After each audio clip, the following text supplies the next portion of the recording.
hope everything is fine from yesterday. Yes? Good. Couple of things. If you guys at the back can hear me shout out loud yes. At the back, yes? Cool.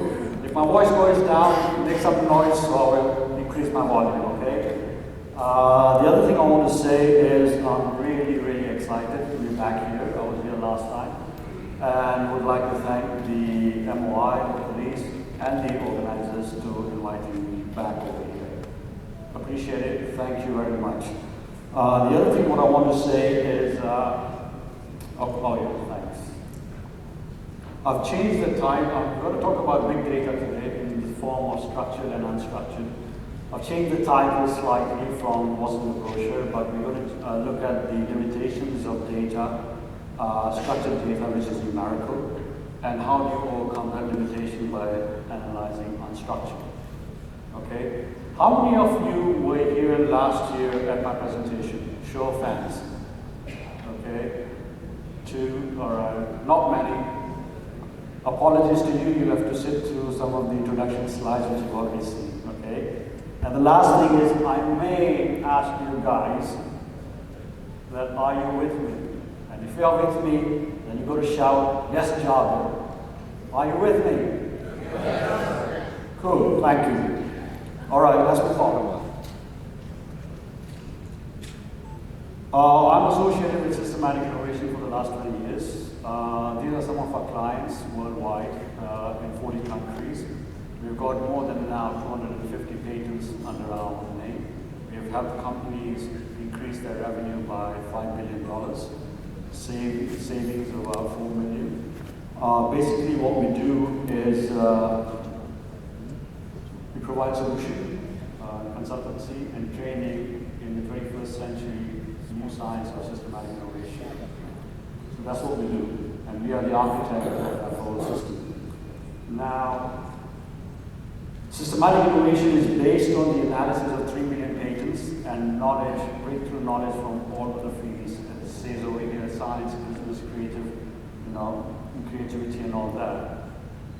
What that has done is given us a breakthrough database, and what that database told us, and this is the biggest creativity study ever done on this planet. I think I've mentioned over the 70 years, and it is still going on. Okay? In the beginning, the papers were about 200, and we have analyzed another billion, and we are still analyzing papers as we go. Okay? What the breakthrough database tells us that all innovation, being a technical, non-technical business, have come through 40 inventive principles of strategy. That's it. Nothing else. Okay? And when I filter these, what we say, inventive principles furthermore, I get the first principles of innovation, which is identity, functionality, contradiction, resource, and space and time continuum. I'm not going to touch on that today, but these are fundamental. If you come up with an idea of a concept which is backed by the first principles of innovation, you've got the rationale, which is backed by the first principles. Now what happens over there, nobody can refute that the idea is wrong or the concept is wrong because it's backed by first principle. They may not implement it, that's the secondary point, but nobody can refute. That's the key thing, right? If I was showing you hierarchical, so we got the first principles here, we got the method of defining problems. The issue about defining problems is 85% of the problem is defining the right problem. We've got that too, the method. And once we've got that problem definition, we've got the tools to solve that. Today I'm going to talk about one specific tool which is not over here, which is a new tool, right? Which is PanSencis, and I'll explain what PanSencis is and how it relates to data. All right? So that's the key thing. Okay. Right, I'm going to start with a case study on big data relating to Walmart, Hurricane, and Pop-Tart. I know it doesn't relate to the security industry or law enforcement, but the relevance will come out. All right? So what I want to do first is take you out from the security and information law low informant's area and then bring it back, right? Now the concept of, the context was the hurricane, was it? So the Hurricane Francis was going to hit Florida, Atlantic coast in 2004. So the Chief Information Officer of Walmart wanted to know what happened with Hurricane Charlie, which struck some weeks earlier. So they did a expert mined the data and they found that the sale of Pop-Tart is a snack. Do you know Pop-Tart? Have you tried, anybody tried Pop-Tarts? Yeah. Derek, you would have, I know that. Okay, so it's a sweet thing and all that. So they found out that the sales went up by 7 times. Obviously, other sales as well, flashlights and other things that goes with the hurricane. So, at that time in 2004, the big data industry made a big hoo-ha about this thing, pointing out to the value delivered by analysis of big data. And there was a big hype about it. Right? Trying, don't make hypothesis be data driven, or it says nobody could have made that hypothesis or predicted it. No need to know the taste of Walmart. All right. Now, what they forgot, and that's what I'm going to come to, is they asked the right question, which was what. All right. What do people buy when hurricane comes? They got the right answer, Pop-Tart. Well, what they forgot to ask was why. Why people bought Pop-Tarts. If they had asked the question why, they would have got the criteria as why people are buying. And those criteria are, can be eaten hot and cold, high calorie content, physical compact, long shelf life, and treat that the parents can give to the kids when they need a ride. So it's basically a comfort food. Now, had they asked that question why, they would have got those characteristics. And once you get that characteristics, which Pop-Tart had, they could have found, okay, what are other food items that match the same criteria? That's one. The second part is, okay, we can design a new product, which is real innovation, and ask the industry to supply us. That opportunity was missed out.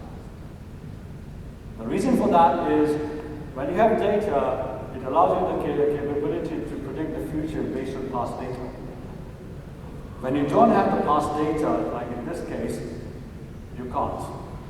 So you miss out on opportunities. So that's the limitation, that's the prediction trap. That's it. Now, the importance of what and why is there in security. So what is over here to understand what the problem makers or what variety of method the problem makers are going to use to harm or destroy properties. How do you predict that? That's the key.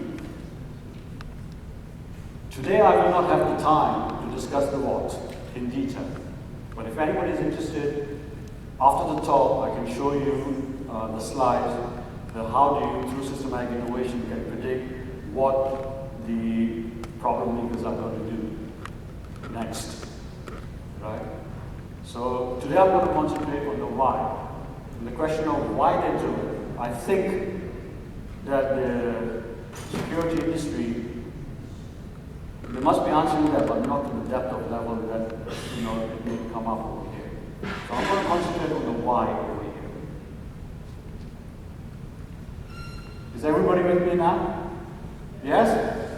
Cool. Right, this is another way of showing Walmart data. So you have big data, you got the thickness, so you find out, find the needle, find the right needle, which is Pop-Tart. But they missed out on another opportunity because they didn't have the data for the other one. Now this brings me to 2 questions. What happens when you don't have data at all? What do? You just sit there and say, oh, I haven't got data? No. I'll give an example of that. A case study happened recently, last year. The biggest road fatalities is in Saudi Arabia. I don't know about what they're, but it cost the government $24 billion a year. That's huge. So government put a task force in 2017, somewhere around there, which is very recent, to find out how we can reduce that. The task force went and analyzed all the data, and after 2 years came to the conclusion that we have to bring in gamification into the traffic rules. 2 years. Took me 2 weeks. I didn't have data. That's the difference. I applied the systematic innovation methodology and I presented to my management. They didn't implement. That's the second thing. But because I had the rationale backed by the first principle, I knew my ideas and concepts were correct. So when you don't have data, that's it. Second thing is, how are we going to compete with China? China has got a population of 1.4 billion. The amount of data they are generating per second, there's no way we can match it. Then what? And that's where the integration of big data comes with systematic innovation methodology. To help you or assist you to maybe not leapfrog, but at least pull ahead or play catch up. So I hope that's okay up to now. Yeah? So you've got to look at that as well. All right, let's look at the causal link why. The why is captured through unstructured data. The structured data is the numerical data. How many people died, how many accidents, how many bombs were dropped, that's all numerical. The unstructured is the place that fills in the predicted gap. Excuse me. And then what we do with the unstructured data is we put it through this PanSencis analysis tool. I'll explain what that word means. When you use a semantic engine, how many people have just, for the first time, heard the word semantic? Anybody else? So everybody's heard the thing. Okay, fantastic. Basically, semantic is the study of meaning of words and sentences and how you can bring out value out of that. Okay? So that's the tool that we use. Let me give you an example here. This is an airline example. Let's say I go to a restaurant. Somebody goes to a restaurant, it's on his first date or with his colleague, and you had a deep discussion, right? And the waiter comes and says, "Oh, sir, how's the food? How's the service and everything?" And you just don't want, because you're so ingrained in that discussion, you just want him to go over. So you say, even if the food is not good, the ambience is not good, right? You'll say, "Oh, it's fine." But internally you say, "Oh, go over, the food is rubbish," and all that kind of thing. So the structured data is what you say, but the unstructured is what you're thinking. And what PanSencis does is capture that unsaid thing, which is the real thing that you want to say. And that's what happens when you put in the forms here, right? No offense to anyone, no disrespect. This is structured data. What you fill out in the questionnaire. You will not fill out the total truth. Am I right? Yes? Exactly. Which is the half the truth that you've left. That is what I'm interested in. Not in this. How do you capture that? That's where the real value is. This is half lines, what we put in the questionnaire. Okay? So that's what we do. So once you get, now what that unstructured does, it tells the people's mood. Are they angry about what? Are they stressed out? They're frustrated about what? They're happy about what? Once you know the emotions, from a commercial point of view, I know from a customer point of view that emotions are going to lead to what? Or from a criminal point of view, I can also say, okay, these are the emotions, this will lead to what? What is he going to do?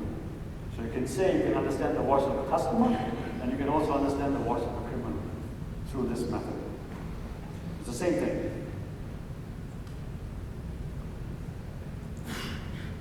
Basically what you do is you collect all the unstructured data from emails, conversation, and the chats that the security service come across through the problem makers chatting with the other people, right? You capture that. Social media, as the call was talking about, put it to the PanSencis, and then you get the understanding, understand the emotion, maturity, and the thinking of the customer or the problem maker. One thing I'm going to talk about, I want to touch a little bit on recruitment. If I do forget, please remind me, okay? Because I think that'll be very relevant over here. This is a case study where we use a PanSencis. This is a lady who traveled on a 5-star GCC airline, and she was very frustrated because the service was not very good and for the amount of money she paid. So she sent them 3 emails, okay, blah, blah, blah, blah, blah, blah, and the GCC airline responded, I'm just going to concentrate on the narrative of the customer. I'm not going to concentrate that anymore. Okay? So when we read that narrative through the PanSencis, this is what we got out. The sentiment analysis, which is emotional analysis, the customer is highly frustrated. Yet she loves the airline because she must have had a positive experience on another trip. What happens next? Emotional maturity. Pilgrim score is high. What that means is indicate that I have been wrong and I'm going to do something about it. That's the same in the problem makers. Either he's been wrong, or his country he feels that the country has been wrong, or his religion has been wrong, or his people have been wrong. Yes, I'm really angry. I'm going to do something about it. Same thing. Okay? And you get that high score. Third is mental thinking ratio. She scores high on fuel, which is it, my way. I want things my way. Yet this score is high order, but that is a typical score of the customers. However, her fuel score is higher than normal when we compare it to other fuel scores in the database. Now what that means is ego-driven, which is impulsive thinking. Okay? So that gives me the characteristic of the person from the unstructured data when I'm analyzing her text, her content, which is written in the email. So I know this person. So I send the analysis to her. See what she writes. She says, oh my God, this is absolutely written and so accurate. Right? On both ends, especially my analysis of being a future person. Can you imagine this? She didn't know herself that she knew she was feudal, but I'm giving her on black and white. What that tells me is this. I know the person, she's feudal, she wants her way, she's ego-driven and impulsive. Emotional, I have been wrong and I'm going to do something about it, I'm going to do it my way. Even if that means if I'm hurting something else. Once I know that information, then I know how to deal with it in a positive way. I know what to say, when to say it, how to say it. And the second thing is, I know what limitation to put on her to control her in a positive way. There are strategies that you can do, but you have to understand the person. You have to understand the problem. That's why in England they're having, how do I desensitize or de-radicalize these people? And there are programs like, learning to live together. Okay? But in other places like in India, Pakistan, you haven't got that support. Alright? So let's apply this to security now. This was very recent, February 29, attack in the Indian administration Kashmir. 46 police died, suicide bomber by Anand Guy, was 20-year-old. He dropped out in class 12, which is intermediary or A-level second year. Right? He wanted to study engineering. So what that tells me that his thinking was progressing from what was the first one? The tribal to feudal to modern to scientific. So it's progressing very well. Scientific is the best way, the analytical way. Now something happened. They say he was radicalized. Now, we hear this word all the time, he was radicalized, he was radicalized. What does that mean from a PanSencis perspective? That means I want to know his sentiment, he's angry, he's frustrated about what? What is his emotional state, and what is his thinking? Has his thinking progressed or has it regressed? Now when you come to about thinking, what happens with the thinking is it takes a long time to go from thinking level 1 of tribal, feudal order, scientific, communication, holistic and holistic. It takes years. But to regress, it happens like that. Example is Libya. The war regresses to tribal thinking. Okay?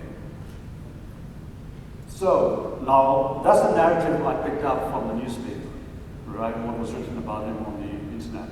Now let's put that to PanSencis and let's see what they say, what they come up with. Sentiment has been beaten. I mean, that was the thing. He was being beaten and humiliated. The humiliation was because the cops asked him to rub his nose on the ground around the jeep. He was shot in the leg when he went to the funeral. He was stopped 6 times, but he was not formally charged. The suspicion was throwing stones or adding other militants, you know. So that's where it comes that, you know, he was beaten, he was humiliated. This led to anger in him against the troops. His mother said that, and probably frustrated on how his people were treated. Okay? Emotionally, he's pilgrim. That means now that I and my people have been wrong, I'm going to do something about it. So his thinking moves from scientific to tribal. So what happens? He goes and joins the tribe, which is the militant group JEC.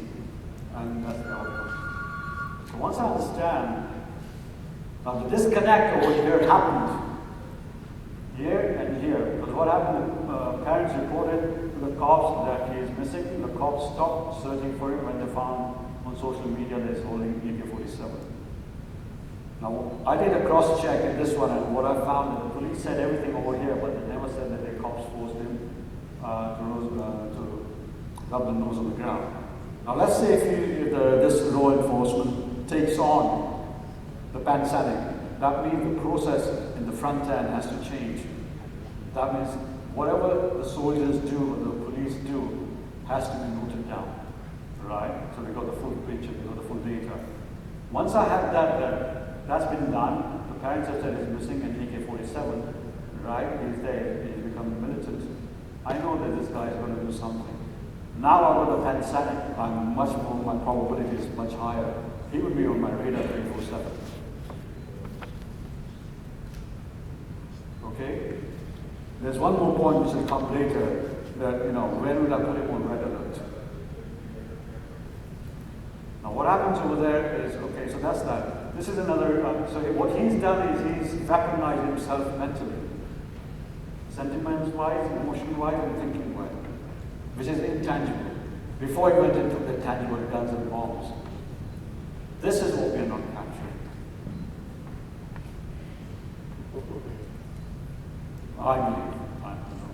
Not to the depth that it needs to be done. This is another example of London Bridge. Everybody know about Usman Khan. Now what happened over here, that the authorities knew about him and fitted him with an electronic tag to monitor his movement. But had I known his PanSencis perspective and history, I would have not released him. Now the thing is, they didn't know this because he was in the jail for a couple of years, so they didn't give him a phone, so they didn't have the social media they had. He didn't have access to email, so they didn't have a narrative. When he went out, I don't know whether it recording his chatting with other people or not. Had they done that, and they'd done a PanSencis thing, they would know where he's going. I would have called him back. Okay? How many minutes have I done? Oh, I don't know. Okay. Now this is an S-curve that we use in systematic innovation. We use it for many things. I'll just give you an example as I talk about the thinking.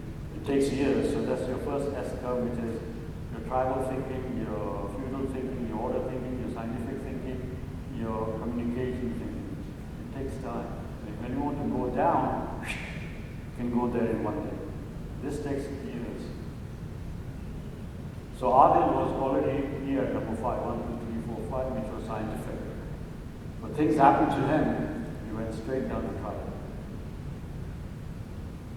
Now, from a data perspective, what we have is, we're talking about big data, which is structured data and numerical data. And we saw the limitation because there's a fundamental capability of that. Either you bring the capability down, or you have to jump to a new method. So what do? So you innovate here with PanSencis and bring in the unstructured data that tells you the sentiment, the emotional maturity, and thinking. All right? So that bridges the gap.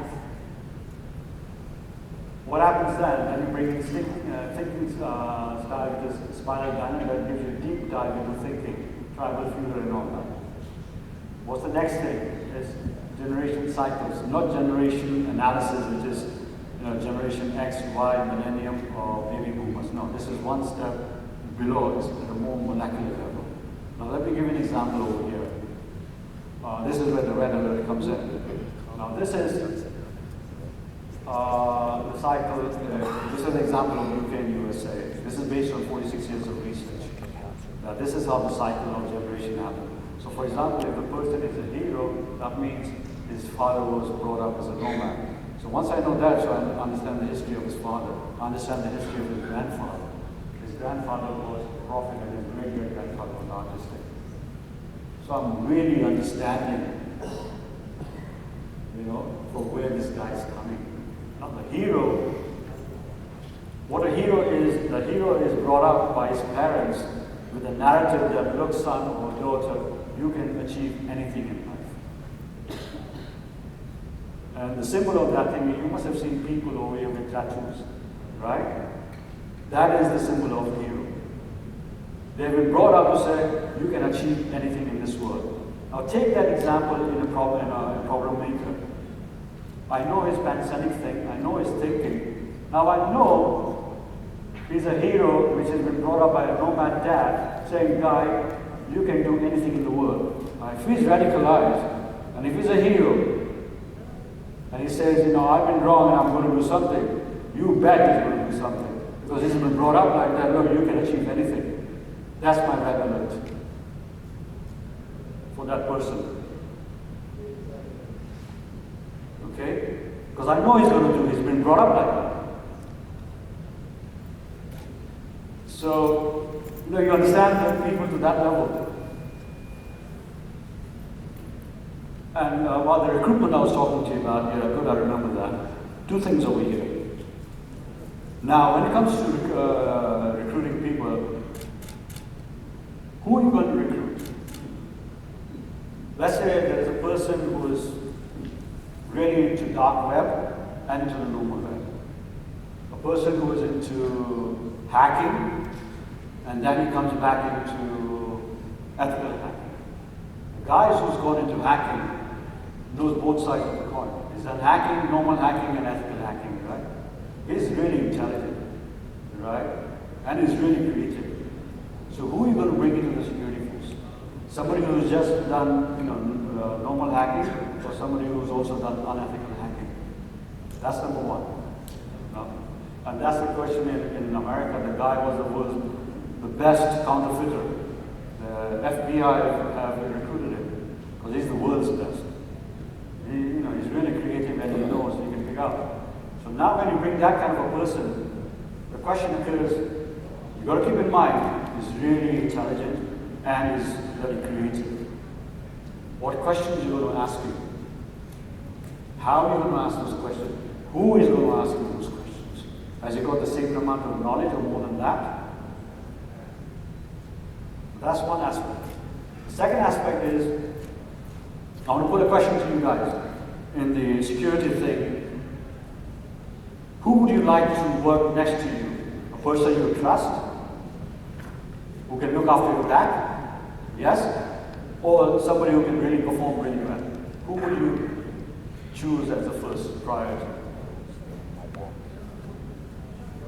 Huh? Trust, right? Exactly. I want somebody, I'm in the field, outside, I want a person I can trust, who can look after my back. I don't mind his performances, not 100%, but I want his trust 110%. Correct? Right? So what does that mean?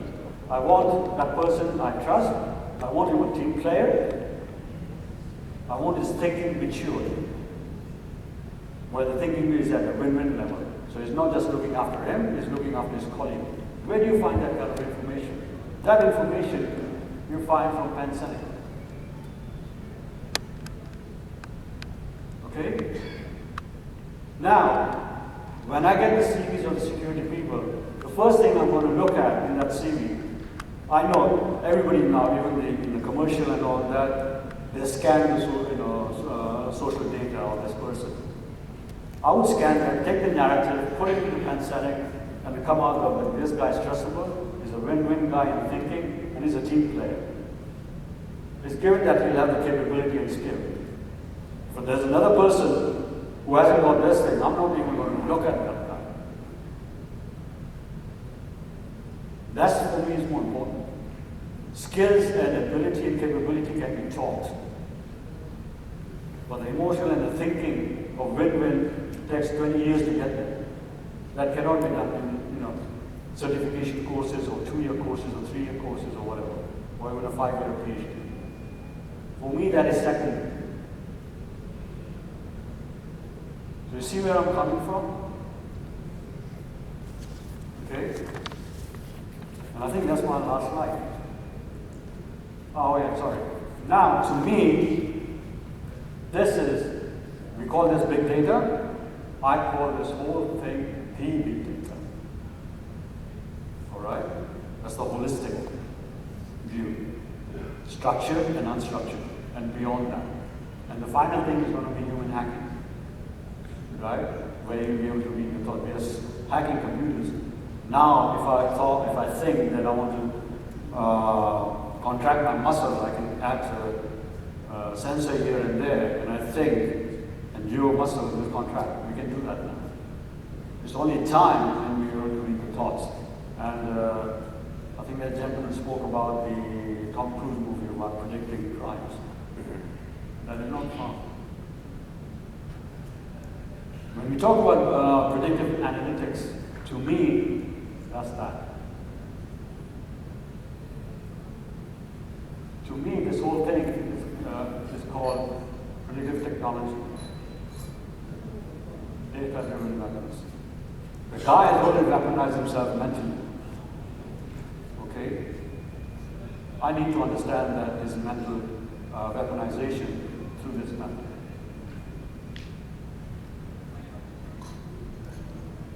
So, I think, security, the biggest threat to security is still the human being. He uses things, technology and all that, to create havoc, right? And one must be able to understand the human inside out and utilize future threats. That's my final. Thank you very much.